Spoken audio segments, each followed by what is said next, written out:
Bismillahirrahmanirrahim. Assalamualaikum warahmatullahi wabarakatuh. Innal hamdalillah nahmaduhu wa nasta'inuhu wa nastaghfiruh wa na'udzu billahi min shururi anfusina wa min sayyiati a'malina. Man yahdihillahu fala mudilla lahu wa man yudlil fala hadiyalah. Wa asyhadu an la ilaha illallah wahdahu la syarikalah wa asyhadu anna Muhammadan 'abduhu wa rasuluhu la nabiyya ba'dah. Ya ayyuhalladzina amanu taqullaha haqqa tuqatih wa la tamutunna illa wa antum muslimun. Ya ayyuhan nasu taqu rabbakumul ladzi khalaqakum min nafsin wahidah wa khalaqa minha zawjaha wa batha minhuma rijalan katsiran wa nisaa'a wattaqullaha alladzi tasaaluna bihi wal arham innallaha kana 'alaikum raqiba. Ya ayyuhalladzina amanu taqullaha wa qulu qawlan sadida yuslih lakum a'malakum yaghfir lakum dhunubakum wa may yuti'illaha wa rasulahu faqad faza fawzan 'azima. Amma ba'du fa inna asdaqal hadithi kitabullah wa khairul huda huda Muhammad sallallahu alaihi wasallam wa syarrul umuri muhdatsatuha fa inna kulla muhdatsatin bid'ah wa kulla bid'atin dhalalah wa kulla dhalalatin finnar. Ma'asyiral muslimin, hadirin yang dirahmati oleh Allah Subhanahu wa taala, alhamdulillah kita bersyukur kepada Allah Subhanahu wa taala atas segala nikmat yang Ia berikan kepada kita semuanya sehingga kita bisa bertemu kembali di masjid yang mulia ini. Mudah-mudahan Allah Subhanahu wa taala menerima segala amal ibadah kita dan mudah-mudahan Allah Subhanahu wa taala memberikan kita manfaat dari hal yang kita pelajari pada pagi hari ini. Melanjutkan kajian kita dan kita telah sampai pada hadis yang ke-325. Qala al-muallif rahimahullah, al-Imam Nawawi rahimahullah berkata, wa an Asma binti Abi Bakr as-Siddiq radhiyallahu anhuma qalat qadimat alayya ummi wa hiya musyrikatun fi ahdi Rasulillah sallallahu alaihi wasallam fastaftaitu Rasulullah sallallahu alaihi wasallam qultu qadimat alayya ummi wa hiya raghibatun afa asilu ummi qala na'am sili ummak. Muttafaqun alaih. Jadi hadis ini masih dalam bab yang sama, bab tentang berbuat baik kepada kedua orang tua dan menyambung silaturahmi. Pada kesempatan ini Al-Imam Nawawi membawakan hadis yang diriwayatkan oleh Asma binti Abi Bakar.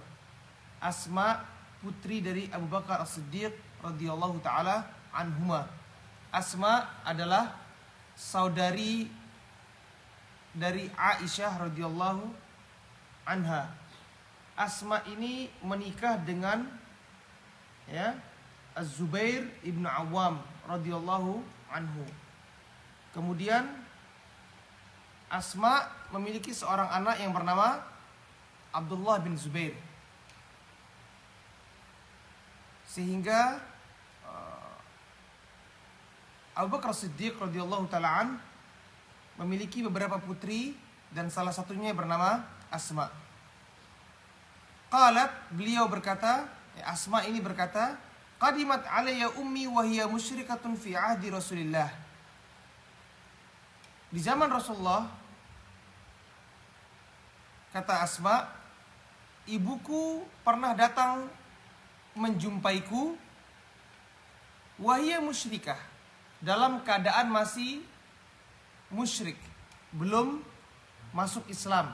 Jadi Asma menceritakan tentang kejadian ketika ibunya pernah mendatanginya di zaman Rasulullah SAW setelah mereka hijrah ke kota Madinah dalam keadaan masih musyrik. Fastaftaitu Rasulullah SAW. Kemudian melihat kedatangan ibuku tersebut, aku mendatangi Rasulullah dan bertanya kepada Rasulullah SAW, meminta fatwa. Qultu, aku berkata kepada Rasulullah, qadimat alayya ummi wa hiya raghibatun. Ibuku datang kepadaku wahai Rasulullah, wa hiya raghibatun, dan dia datang ingin berjumpa denganku, mungkin karena kangen, ingin bertemu denganku, ingin menyambung silaturahminya denganku. Afasilu ummi, apakah aku juga berbuat yang sama kepadanya wahai Rasulullah? Apakah juga aku menyambung silaturahmiku kepada ibuku? apakah perlu aku menjumpai ibuku? Apakah harus aku menyambutnya dengan baik ya Rasulullah? Qala, Rasulullah SAW menjawab, "Na'am, sili ummik, sili ummak." Ya, wahai Asma, sambunglah silaturahmimu dengan ibumu. Berbuat baiklah dengan ibumu. Nah, ini menunjukkan, hadirin rahmati Allah Subhanahu wa taala, bahwasanya kewajiban kita berbuat baik kepada kedua orang tua kita tidak hanya ketika mereka juga beragama Islam. Walaupun mereka non-muslim, walaupun mereka kufur kepada Allah Subhanahu wa taala, kita tetap diwajibkan oleh Allah Subhanahu wa taala untuk berbuat baik, untuk menyambung silaturahmi, untuk berbakti kepada mereka selama yang mereka perintahkan kepada kita tidak bertentangan dengan syariat Allah Subhanahu wa taala. Karena jika mereka sudah mengajak kita, memerintahkan kita, menyuruh kita untuk bermaksiat kepada Allah Subhanahu wa taala, atau terlebih-lebih untuk kufur kepada Allah Subhanahu wa taala, waliyadzubillah, maka tidak ada kewajiban kita untuk taat kepada mereka. Walaupun mereka orang tua kita, walaupun mereka suami kita. Kalau perintah mereka atau ajakan mereka untuk bermaksiat kepada Allah, maka tidak boleh kita taat kepada mereka. Imam Rasulullah SAW bersabda dalam hadisnya, "La ta'ata li makhluk fi maksiatil khaliq." Tidak boleh seseorang itu taat kepada makhluk yang lainnya dalam rangka bermaksiat kepada Al-Khaliq, yaitu Allah Subhanahu wa taala. Jadi kita perlu perhatikan di sini, hadirin yang dirahmati oleh Allah Azza wa Jalla, bahwasanya kedua orang tua kita wajib berbuat baik kepada mereka, seburuk apapun mereka. Bahkan kalaupun mereka kufur kepada Allah Subhanahu wa taala, tetap kita diperintahkan untuk berbuat baik, menyambung silaturahmi kita kepada mereka. Selama mereka tidak mengajak kita untuk bermaksiat kepada Allah Subhanahu wa taala. Dalilnya apa?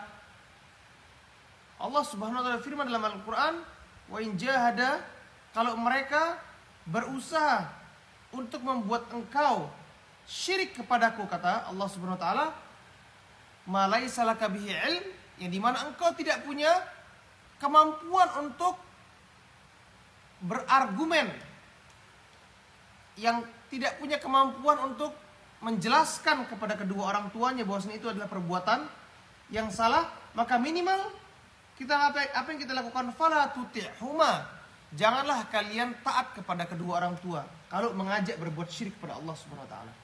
Wa sahibuhuma fid dunya ma'rufa, akan tapi tetap kita wajib untuk apa? Wa sahibuhuma, berbuat baik, menemaninya, ya, bertutur kata yang halus. Fid dunya ma'rufa, di dalam kehidupan kita ini dengan perbuatan yang baik. Jadi tidak ada alasan seorang anak itu apa? Berlaku kasar kepada kedua orang tuanya, berbuat keburukan kepada kedua orang tuanya, walaupun orang tua itu berbuat buruk kepada dia. Dan keburukan apa yang lebih dahsyat dibandingkan kedua orang tua yang mengajak anaknya untuk kufur kepada Allah Subhanahu wa taala? Keburukan yang paling dahsyat di muka bumi ketika kedua orang tua mengajak anaknya untuk berbuat syirik kepada Allah Subhanahu wa taala.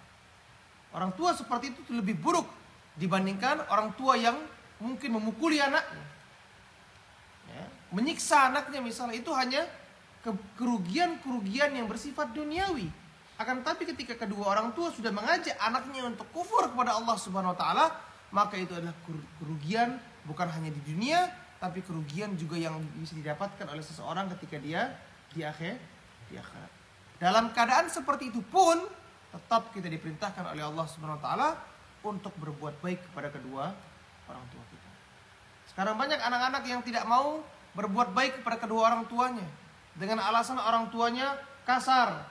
Sudah dengan alasan orang tuanya, mungkin ayahnya kasar kepada ibunya, sehingga anaknya juga membalas perbuatan kedua orang tuanya, bersikap yang sama. Maka ini tidak diperkenankan dalam Islam. Seorang anak, seburuk apapun orang tua kita, maka kita tetap berbuat baik dan bersikap yang baik kepada kedua orang tua kita. Taib.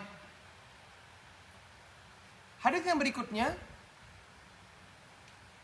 wa an Zainab al-Thaqafiyyah imra'ati Abdullah bin Mas'ud radhiyallahu an wa anha qalat qala Rasulullah sallallahu alaihi wasallam tasaddaqna ya ma'syaran nisa walau min huliyikunna. Hadis yang berikutnya dari Zainab Ats-Tsaqafiyah, istri dari Abdullah bin Mas'ud radhiyallahu anhu. Qalat, beliau berkata, Zainab ini berkata, qala Rasulullah SAW pernah bersabda, tasaddaqna ya ma'syaran nisa walau min huliyikunna. Wahai sekalian para wanita. Jadi Rasulullah SAW sering berdiri di hadapan para sahabatnya dan kemudian memberikan peringatan dan nasihat. Maka pada kali itu Rasulullah memberikan nasihat kepada para wanita kaum muslimah untuk bersedekah, menginfakkan sebagian harta mereka. Walau min hulikunna, walaupun dari perhiasan-perhiasan yang kalian miliki.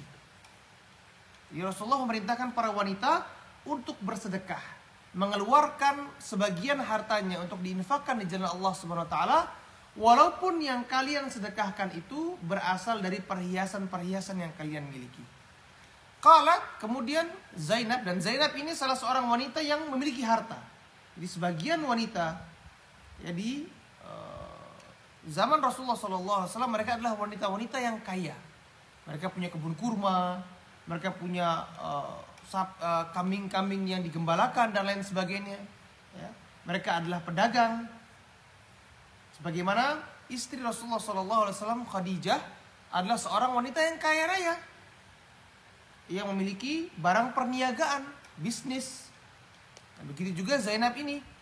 Ketika mendengar Rasulullah SAW memerintahkan para wanita untuk bersedekah, walaupun dari apa? Dari perhiasan yang mereka miliki, kemudian si Zainab ini pulang menemui suaminya. Faraja'tu ila Abdullah bin Mas'ud faqultulah. Aku pulang menemui suamiku yaitu Abdullah bin Mas'ud dan aku berkata kepadanya, innaka rajulun khafifu dzatal yad. Wahai suamiku, sungguhnya engkau adalah lelaki yang khafif dzatal yad, tidak punya harta. Dan ini ucapan-ucapan seperti ini kembali kepada adat istiadat, di mana mungkin di kalangan orang-orang Arab pada zaman dahulu ucapan-ucapan seperti ini biasa. Tapi kalau di zaman atau kembali kepada kebiasaan kita orang Indonesia, seorang istri menemui suami dan mengatakan, "Pak, kamu ini nggak punya uang." Mungkin suami tersinggung, marah suaminya ya. Kayak perlu seorang istri juga jangan mentang-mentang misalnya punya uang dan suami tidak punya uang, kemudian mendatangi suami dengan mengatakan apa? Wahai suamiku, engkau adalah seseorang yang tidak punya uang. Ya, jangan mengatakan seperti itu ya. Harus dilihat bagaimana kebiasaan ataupun tradisi etika yang berada di dalam kehidupan kita orang Indonesia. Di sini Zainab ini kembali kepada suaminya dan mengatakan, innaka rajulun khafifun dzatal yad. Sungguhnya suamiku, engkau adalah orang yang nggak punya uang. Wa inna Rasulullah sallallahu alaihi wasallam amarna bis sadaqah fa'tihi. Dan Rasulullah memerintahkan kita untuk mengeluarkan sedekah. Fa'tihi, maka datangilah Rasulullah wahai suamiku, fas'alhu, dan tanya kepada Rasulullah. Bertanya tentang apa? Jadi Abdullah bin Mas'ud ini yang menghidupi kehidupannya dan anak-anaknya adalah istrinya yang bernama Zainab ini. Jadi Abdullah bin Mas'ud memiliki anak-anak bawaan dari istri pertamanya. Kemudian ia menikah dengan Zainab ini. Maka Zainab yang memenuhi kebutuhan, yang memberikan makanan, memberikan pakaian kepada Abdullah dan anak-anaknya. Ini beruntung luar biasa ya. Dapat nikah, dapat istri yang menafkahi ya. Ini surga dunia namanya. Dan ini istri yang bertakwa kepada Allah Subhanahu wa taala. Kemudian dia berkata kepada suaminya, "Wahai suamiku, Rasulullah perintahkan kita untuk sedekah." Sedangkan dia tahu suaminya ini nggak punya uang. Coba kamu tanya kepada Rasulullah, apakah harta yang aku sedekahkan kepadamu dan kepada anak-anakmu itu sudah cukup sebagai sedekah yang aku keluarkan? Artinya apa? Zainab ini mau bertanya, kan dia sudah apa? Menghidupi atau menafkahi suami dan anak-anaknya. Apakah masih perlu dikatakan Zainab ini perlu bersedekah kepada orang yang lainnya, ataukah sedekah yang ia berikan kepada suami dan anak-anak itu sudah dikatakan sebagai cukup? Lihat bagaimana berusahanya para sahabat Rasulullah SAW, baik yang laki-laki ataupun yang perempuan, untuk memenuhi perintah Rasulullah SAW. Diperintahkan untuk sedekah, langsung sedekah. Nah, Zainab ini takut, jangan-jangan yang ia berikan kepada suaminya itu dikatakan belum cukup sebagai sedekah. Harus ada sedekah versi yang lain, yaitu kepada orang-orang yang lainnya. Maka Zainab bertemu, mendatangi suami dan memerintahkan suaminya untuk apa? Bertanya kepada Rasulullah SAW. Apa kata Abdullah bin Mas'ud? Fa in kana dzalika yajzi'u anni wa illa saraftuha ila ghairikum. Tanya kepada Rasulullah, uang yang aku berikan kepadamu dan anak-anak kita itu sudah cukup enggak? Kalau enggak, saraftuha ila ghairikum, aku akan berikan juga sebagian kepada orang-orang yang lainnya. Qala Abdullah berkata, bal itihi anti. Justru engkau yang datang langsung ke Rasulullah, kata Abdullah bin Mas'ud. Supaya pertanyaan ini lebih jelas sampai kepada Rasulullah SAW. Diperintahkan oleh Abdullah, istrinya, engkau yang langsung datang ke Rasulullah, tanya sama Rasulullah. Fantalaqtu, kemudian aku, kata Zainab, pergi mendatangi Rasulullah, menuju rumah Rasulullah.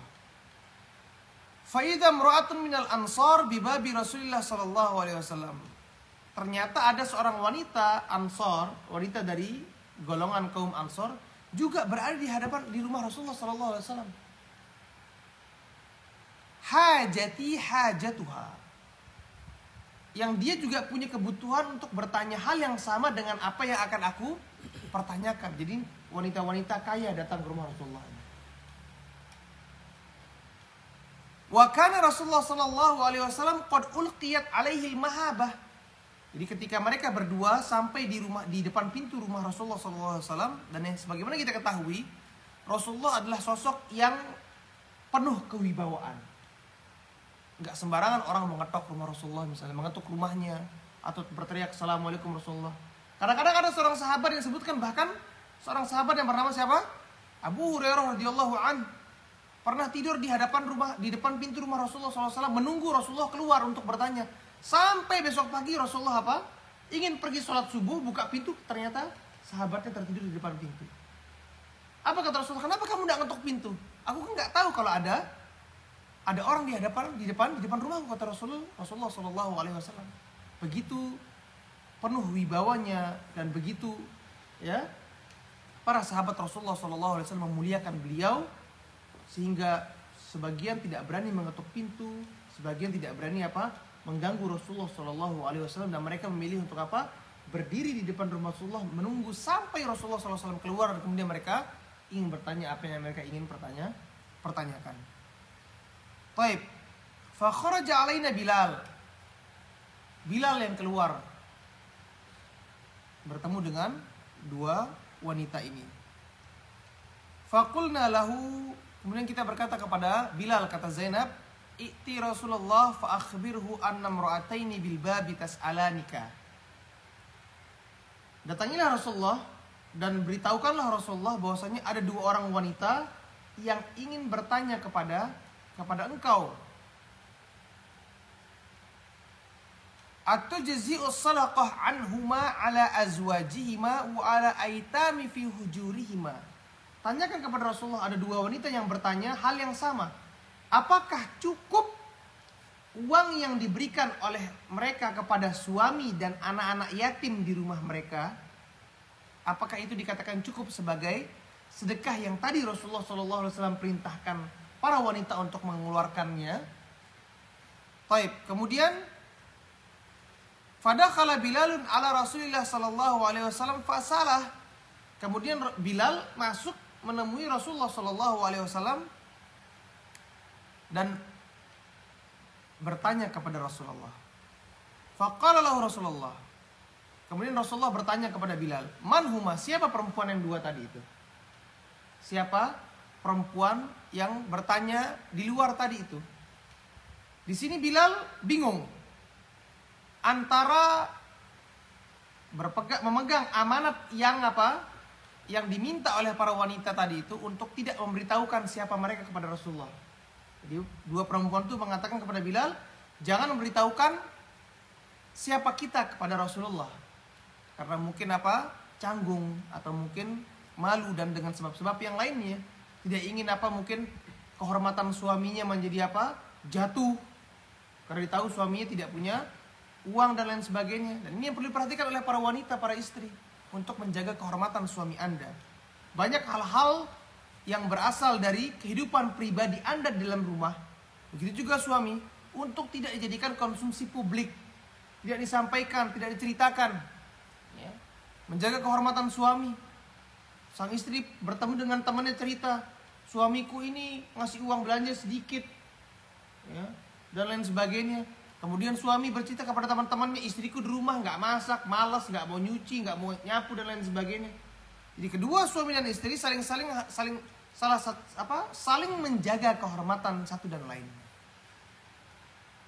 Bilal antara mengikuti amanat yang telah diberikan kepada dari wanita tadi itu untuk tidak memberitahukan kepada Rasulullah, atau menjawab perintah Rasulullah SAW. Yang dimana kita ketahui perintah Allah dan Rasulnya hukumnya wajib untuk ditaati.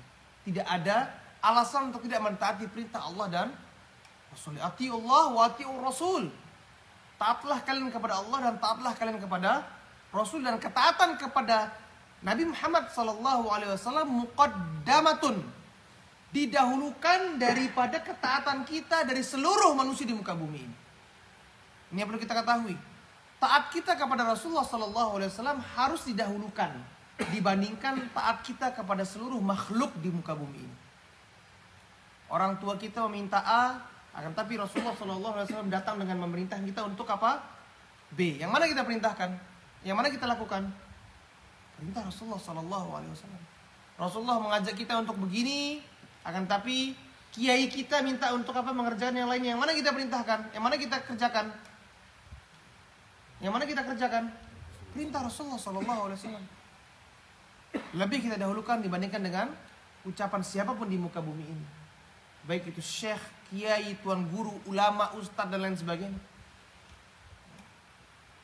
Di mana Rasulullah SAW menyebutkan dalam hadisnya, la yu'minu ahadukum, tidak beriman, tidak sempurna keimanan seorang di antara kalian, hatta akuna ahabba ilaih, sampai aku ia jadikan orang yang paling ia cintai melebihi min nafsihi wa waladihi wa walidihi wa nasi ajma'in. Lebih dia cintai daripada dirinya, kedua orang tuanya, anak-anaknya dan seluruh manusia yang lain. Sehingga kecintaan kita kepada Rasulullah SAW harus kita wujudkan dengan mengikuti dan menjawab panggilan Rasulullah SAW. Bilal ketika ditanya oleh Rasulullah, siapa mereka? Berarti itu pertanyaan dari Rasulullah. Dijawab atau tidak Bilal? Dijawab atau tidak? Dijawab sama Bilal. Karena Rasulullah bertanya kepada dia, siapa mereka perempuan yang dua itu? Rasulullah bertanya kepada Bilal. Kata Bilal, qalat imra'atun minal ansar wa Zainab. Kata Bilal kepada Rasulullah, yang bertanya tadi adalah seorang wanita dari Ansar dan Zainab. Qala Rasulullah, kemudian Rasulullah berkata, ayy Zayanib hiya. Zainab yang mana ini? Karena sahabat-sahabat Rasulullah, sahabat-sahabat wanita yang bernama Zainab banyak. Ada Zainab Al-Makhzumiyah, ada Zainab binti Jahash, ada Zainab istrinya Abdullah bin Mas'ud. Banyak yang namanya Zainab, sebagaimana Abdullah misalnya. Kalangan para sahabat Rasulullah SAW bernama Abdullah banyak. Abdullah bin Mas'ud, Abdullah bin Abbas, Abdullah bin Amr bin As, Abdullah bin Umar, Abdullah bin Zubair. Banyak yang namanya Abdullah. Abu Bakar pun namanya Abdullah bin Kuhafah, Abu Bakar As-Siddiq radhiyallahu taala anhu. Qala imra'atu Abdullah. Bilal mengatakan Zainab ini ya Rasulullah istrinya Abdullah bin Mas'ud. Dan Rasulullah tahu kehidupan rumah tangga mereka. Abdullah bin Mas'ud ini adalah salah seorang pelayannya Rasulullah SAW yang sering bolak-balik masuk ke rumah Rasulullah walaupun tanpa izin, karena sudah menjadi pelayan biasa masuk ke rumahnya Rasulullah SAW. Sehingga Rasulullah tahu, Zainab istrinya Abdullah ini tahu, oh berarti problemnya ini bukan orang yang jauh, orang terdekatnya Rasulullah Shallallahu Alaihi Wasallam. Sehingga apa kata Rasulullah?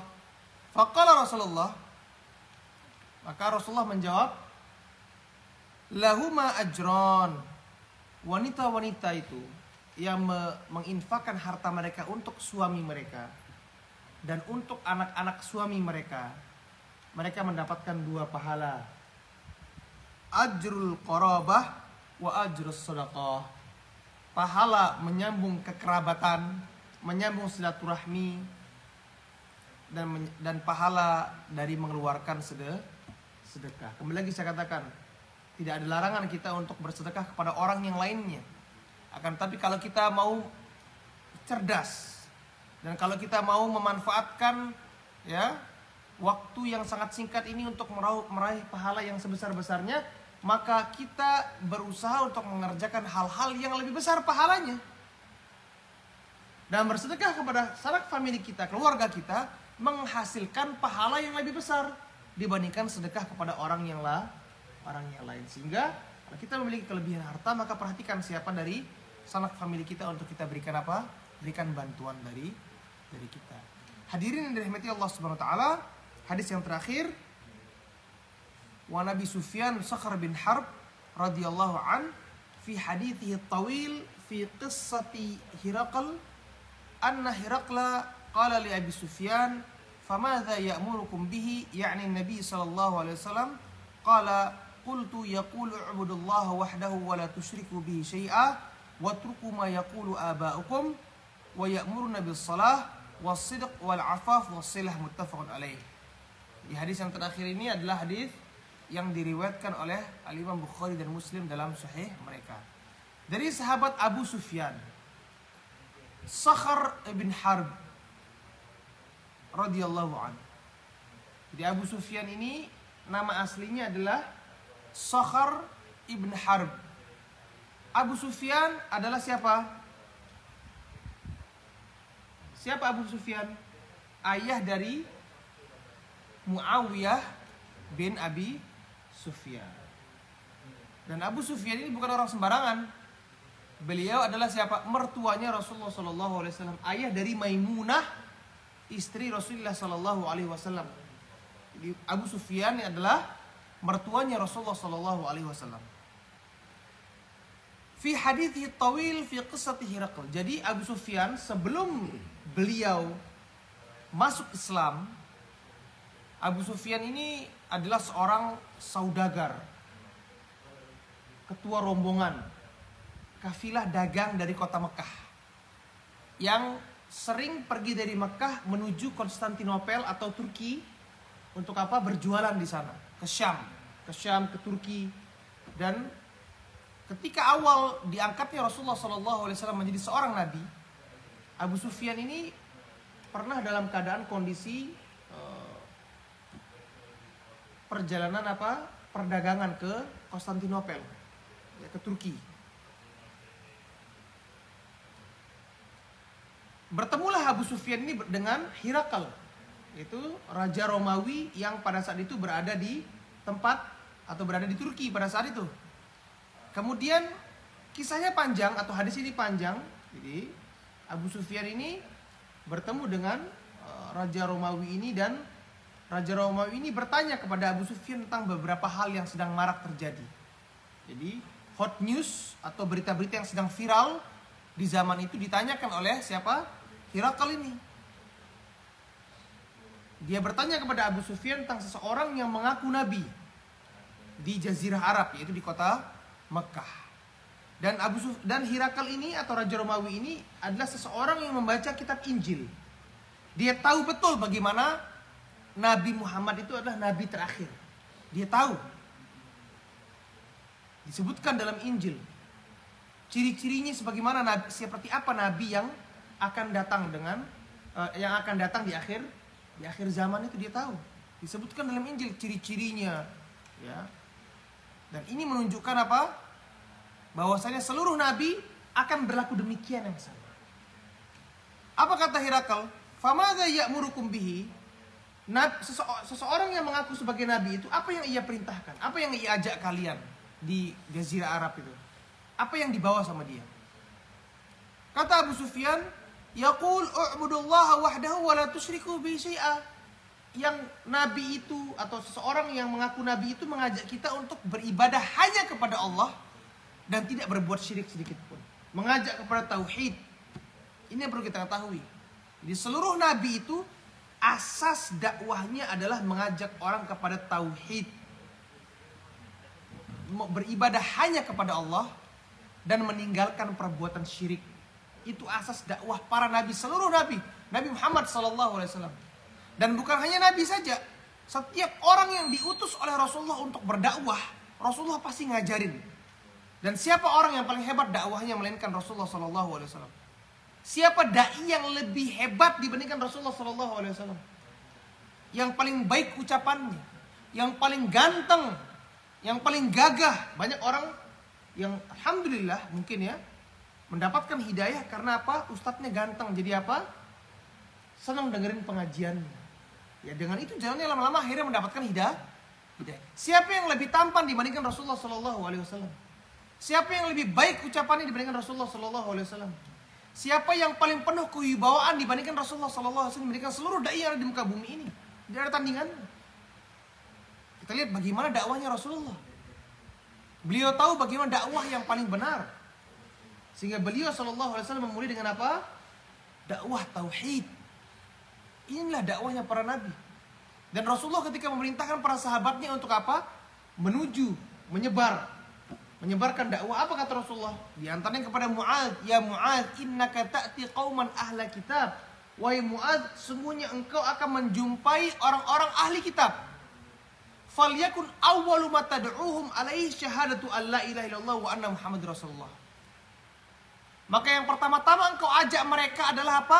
Untuk mereka bersaksi bahwasanya tidak ada sesembahan yang benar disembah melainkan Allah dan bahwasanya Nabi Muhammad SAW adalah utusan Allah. Apa maksudnya syahadat itu? Mengajak kepada tauhid. Percuma orang syahadat tapi masih bersyirik. Percuma orang syahadat tapi masih ke kuburan, minta-minta di kuburan. Percuma orang syahadat tapi masih memakai jimat. Percuma orang syahadat tapi masih berbuat sihir, pergi ke dukun dan lain sebagainya. Maka yang pertama kita dakwahkan adalah apa? Tauhid. Inilah dakwahnya para nabi. Sehingga setiap orang yang memulai dakwahnya tidak kembali kepada dakwah tauhid, dia menyelisihi metode dakwahnya para nabi. Dakwah tersebut menyelisihi metode dakwah para nabi. Rasulullah SAW di awal dakwahnya di kota Makkah mengajak kepada tauhid. Kalau tujuan kita berdakwah untuk mendirikan negara dan lain sebagainya, maka kesempatan yang diberikan kepada Rasulullah SAW di kota Mekah ketika orang-orang Quraisy mendatangi dia, kata orang-orang Quraisy kepada Rasulullah SAW, wahai Muhammad, stop, berhenti berdakwah. Kalau tujuan kamu ini berdakwah untuk menjadi raja, malaknakum, kami akan jadikan engkau raja. Kalau tujuan kita untuk menjadi pemimpin dengan berdakwah, maka Rasulullah tidak akan menyia-nyiakan kesempatan tersebut. Dia diambil kesempatan untuk menjadi pemimpin. Dan kalau itu benar, setelah beliau menjadi pemimpin, beliau akan mengerjakan apapun yang ia inginkan. Sudah menjadi pemimpin, sudah menjadi raja. Apakah kesempatan itu diambil oleh Rasulullah SAW? Tidak. Rasulullah tidak mengambil kesempatan itu. Bukan itu tujuan berdakwah. Tujuan berdakwah kita adalah apa?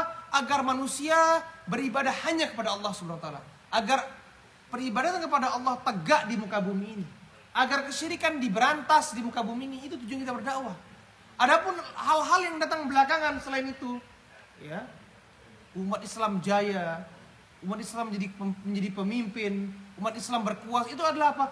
Bonus yang Allah berikan karena apa? Karena kita beribadah hanya kepada Allah Subhanahu wa taala. Jangan mimpi kita bisa berkuasa di muka bumi ini kalau kita tidak mau kembali kepada tauhid. Kita lihat bagaimana Rasulullah SAW dan para sahabatnya diberikan kekuasaan, kejayaan oleh Allah Subhanahu wa taala. Kenapa? Karena mereka beribadah hanya kepada Allah dan mereka menjauhi perbuatan syirik. Bukankah Allah pernah menjanjikan kepada kita dalam Al-Quran, wa'adallahu alladhina amanu, Allah menjanjikan kepada orang-orang yang beriman, wa amilus solihat, dan orang-orang yang beramal soleh. Allah janjikan, ini janji yang pasti akan kita dapatkan. Gak perlu kita cari, pasti kita dapatkan kekuasaan tersebut. Kapan? Ayo kita kerjakan bersama-sama perintah Allah ini.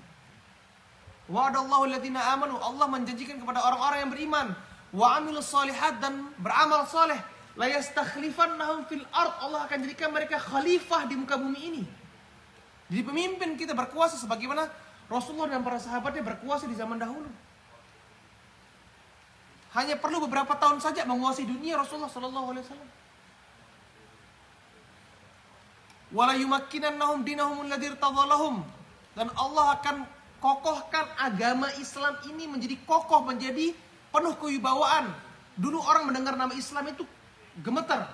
Sekarang Islam dihina, dijelekkan. Ya, karena kenapa? Karena penganutnya tidak kuat, penganutnya tidak kokoh. Wala yubaddilannahum min ba'di khaufihim amna, Allah akan gantikan rasa takut mereka menjadi apa? Rasa aman. Tidak ada ketakutan, ketenangan. Apa syaratnya? Ya'budunani la yusyrikuna bi syai'a. Mereka hanya beribadah kepadaku dan tidak berbuat syirik sedikit pun kepadaku. Itu syaratnya, kata Rasulullah sallallahu, kata Allah Subhanahu wa taala. Indonesia mau jaya bagaimana? Kesyirikan dipelihara, ya, dilestarikan. Adat istiadat harus dilestarikan. Sekarang ada apa? Persatuan Dukun Nusantara. Bagaimana mendatangkan ridha Allah Subhanahu wa taala? Kalau syirik dipelihara, perdukunan dilestarikan, bahkan diberikan wadah agar menjadi apa? Mereka menjadi official, menjadi apa? Resmi. Bagaimana kita mau bisa jaya? Maka dengan dakwah tauhid ini kita menjelaskan kepada kaum muslimin tentang bahaya dari kesyirikan, agar orang beribadah hanya kembali kepada Allah Subhanahu wa taala. Dengan itulah Allah akan berikan kita kejayaan, dengan itulah Allah akan apa? Berikan kita apa? Kebahagiaan. Ini kata Abu Sufyan. Yang pertama disebut apa? Si orang yang mengaku nabi itu, dia mengajak apa? Mengajak untuk beribadah hanya kepada Allah dan tidak berbuat syirik. Watruku mayakulu abaukum, dan orang yang mengaku nabi itu, kata Abu Sufyan, kisahnya dia dulu, dia mengajak kita untuk meninggalkan apa-apa yang orang tua kita atau nenek moyang kita katakan. Dan ini bukan hanya terjadi di zaman Rasulullah, bahkan terjadi di zaman sekarang. Agama yang sudah menjadi tradisi, kalau orang tuanya sudah mengerjakan semikian, kakeknya mengerjakan demikian, orang-orang di kampungnya mengerjakan demikian, berarti nggak salah. Berarti nggak salah sudah. Sehingga kalau ada kita bawakan kepada dia dalil yang jelas dari Al-Quran dan hadis Rasulullah SAW, bahwasanya kebetulan yang engkau kerjakan dan orang-orang yang mengerjakan di kampungmu itu adalah salah, nggak terima. Nggak terima. Karena apa? Apa yang ayah saya kerjakan dan apa yang kakek saya kerjakan, apa yang nenek moyang saya kerjakan, nggak mungkin salah. Yang salah mungkin Al-Quran dan hadis. Seperti itu konsekuensi dari atau penolakan yang mereka berikan. Padahal Allah Subhanahu wa taala mengatakan, wa idza qila lahum ittabi'u ma anzalallah. Ketika dikatakan kepada mereka, ikutilah apa yang Allah turunkan kepada kalian. Apa yang Allah turunkan? Al-Quran dan hadis Rasulullah sallallahu alaihi wasallam. Qalu, mereka mengatakan apa? Bal nattabi'u ma wajadna alaihi aba'ana. Kami hanya mau mengikuti apa yang kami dapatkan dari orang tua kami. Dan ini terjadi sampai saat ini, tanpa disadari. Padahal ayat itu turun kepada orang-orang Yahudi dan Nasrani. Ayat itu turun kepada apa? Orang-orang Yahudi dan Nasrani. Akan tapi kenyataannya hal tersebut terjadi kepada kaum muslimin. Banyak hal-hal yang masih keliru mereka kerjakan dalam kehidupan mereka beragama kepada Allah Subhanahu wa taala. Dijelaskan yang benar seperti ini yang benar. Ini dalilnya dari Al-Quran dan dari hadis Rasulullah SAW. Dalilnya jelas terang benderang sebagaimana siang hari di siang bolong, matahari di siang bolong. Tapi apa mereka mengatakan? Oh, ini kan tradisi, ini kan sudah merupakan ajaran dari nenek moyang kami, mbah kami, kakek kami, kiai kami dan lain sebagainya. Tidak mau diikuti ucapan Rasulullah SAW. Lebih memilih ucapan apa? Guru-guru atau kiai-kiai mereka dibandingkan ucapan Rasulullah sallallahu alaihi wasallam. Wa ya'muruna bis shalah, dan orang yang mengaku nabi itu mengajak kita atau memerintahkan kita untuk salat. Memerintah kita untuk salat. Lihat. Kenapa Rasulullah sallallahu alaihi wasallam menempatkan salat belakangan setelah memerintahkan orang untuk mengajak orang kepada tauhid. Kenapa? Karena sholat kita, hadirin dirahmati Allah Subhanahu wa taala, tidak akan bermanfaat kepada kita kalau tauhid kita masih hancur. Kalau kita masih berbuat syirik, masih ada kesyirikan yang kita kerjakan, yang tidak kita ketahui, yang kita belum bertaubat dari perbuatan syirik tersebut, dan kita terus beribadah, sholat, puasa, haji, zakat, dan lain sebagainya, seluruh ibadah itu tidak akan bermanfaat, tidak akan diterima oleh Allah Subhanahu wa taala sampai kita berhenti dari perbuatan syirik dan bertaubat kepada Allah Subhanahu wa taala. Ini konsekuensinya. Jadi bukan hal-hal yang main. Kalau kita punya gelas yang kotor, kita ingin tuangkan air atau sirup atau kopi dan lain sebagainya, apa yang kita kerjakan sebelumnya? Bersihkan gelas ini sebelumnya. Karena kalau gelas itu kotor, kita tuangkan minuman, maka minuman tersebut akan menjadi kotor, nggak bisa diminum minumannya. Begitu juga ketika orang memeluk agama Islam, sebelum dia beribadah yang lainnya, sholat, puasa, zakat, haji, membaca Al-Quran, ya, dan lain sebagainya, maka yang perlu dia perhatikan adalah apa? Bagaimana untuk menjamin sholatnya, puasanya, zakatnya, hajinya itu diterima oleh Allah SWT dengan apa? Dengan menjamin atau mengoreksi, membersihkan diri dari perbuatan syirik. Karena orang yang berbuat syirik tidak akan diterima amalannya oleh Allah SWT. Apa kata Allah SWT? Sungguhnya orang yang berbuat syirik, maka telah terhapus seluruh amalannya. Orang yang berbuat syirik terhapus seluruh amalan, tidak diterima oleh Allah SWT. Wa qadimna ila ma 'amilu min 'amal faja'alnahu haba'an mantsura.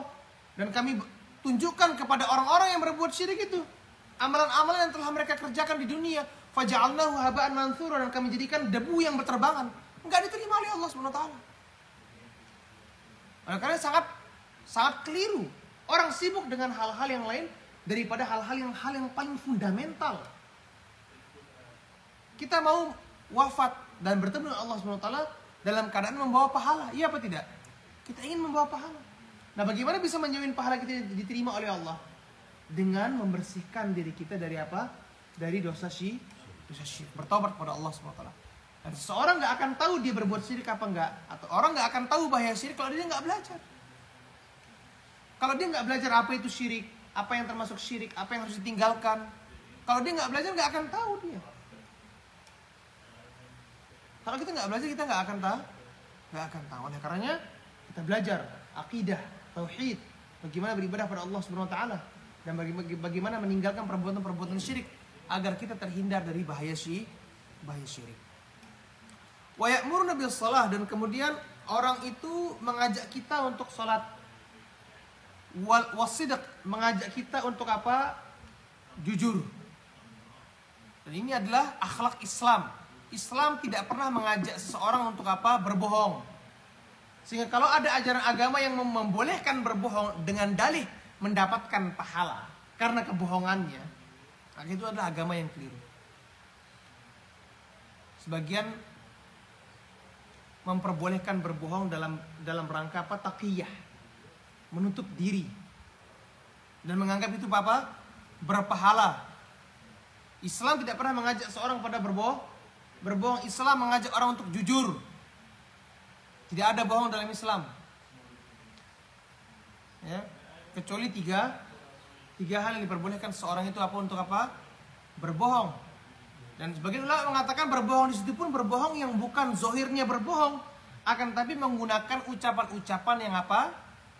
Yang mengandung 2 atau 3 makna, ambigu.